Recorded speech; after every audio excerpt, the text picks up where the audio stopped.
طيب دي قصيدة الأخ الدكتور طلع أنت أكبر مني بسنة يعني أخليك العم ولا شنو؟ ما أفهم. الأخ الدكتور بشر الفاضل وعلها يعني تكون رد في هاجس السفر يعني هاجس السفر يعني بالنسبة للشباب اللي عايزين يفرنقعوا على البلد ويتركوها خاوية على عروشها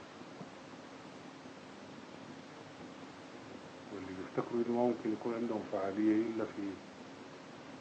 عالم مثالي تماما مرسوم في خيالهم يعني في حين إن الواقع يفترض غير كده. الجبال قالت غروب للمزامير راح تغني ولا الفجايع راح تذوب الحزن وطى المسالك والدروب ما في غير تلكع تسافر شيل حبايبك وامشي بينات الشعوب.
للمزامير راح تغني والفجايع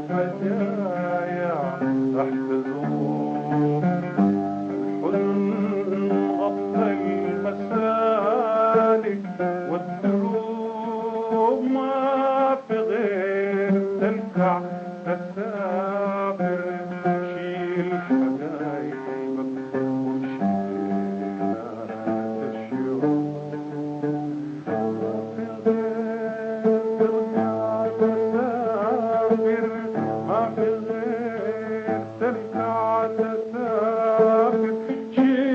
حبايبك وامشي بينات الشعوب ما في غير تلكع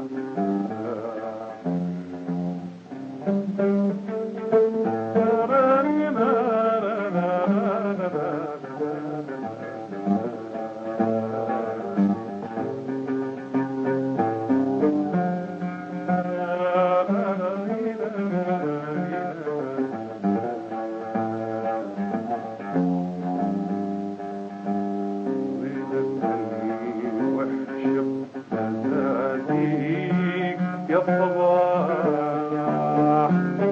مسق الليل بمزاديك اللباح وينك الوحشة بتزاديك يا صباح مسق الليل بمزاديك اللباح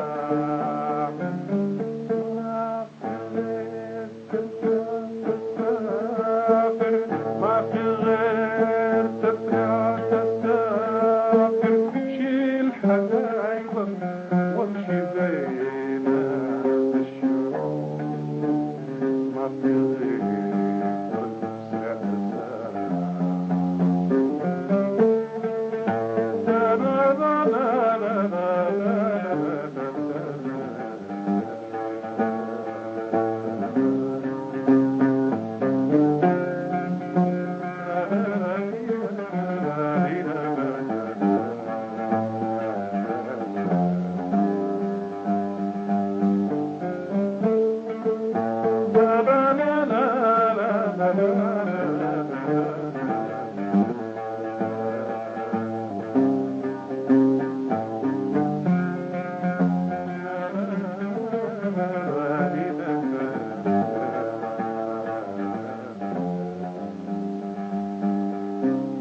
امشي في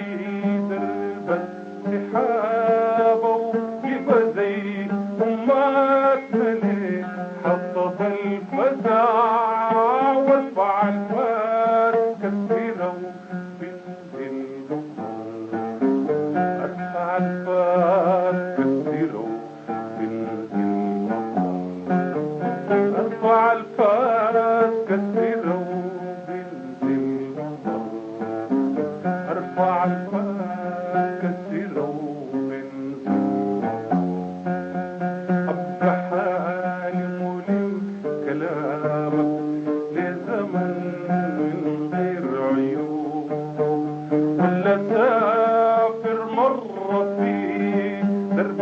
السحاب وجيب زي أماتنا ليه حطب الفزع وارفع الفاس كثيرة وبنزل مطر ارفع الفاس كثيرة وبنزل مطر ارفع الفاس كثيرة